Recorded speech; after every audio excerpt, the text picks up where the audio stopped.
অৰুণোদয় আঁচনি আৰু ৰেচন কাৰ্ডক লৈ কেইবাটাও বৃহৎ ঘোষণা কৰিছে মুখ্যমন্ত্ৰী হিমন্ত বিশ্ব শৰ্মাই।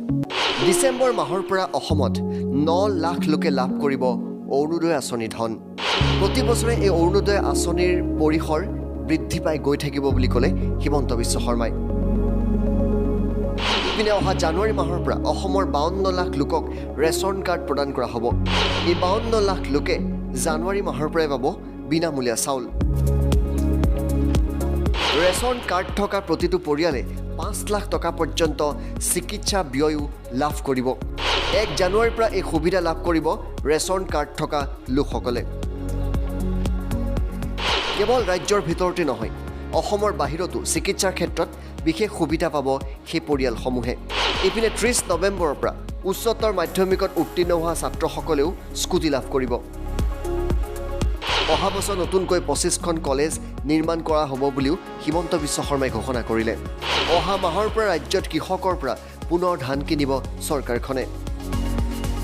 প্ৰতি কুইণ্টলত 2006 টকাকৈ দিব চৰকাৰে। অৰুণোদয় আঁচনি, ৰেচন কাৰ্ড, স্কুটি আৰু কৃষকক লৈ হিমন্ত বিশ্ব শৰ্মাই আজি কি ক'লে শুনক।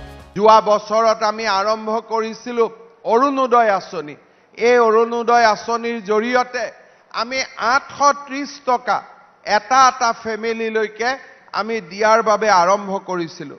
চাওঁতে এই অৰুণোদয়ক আমি 1250 টকালৈকে মাহত লৈ যাব পাৰিলোঁ।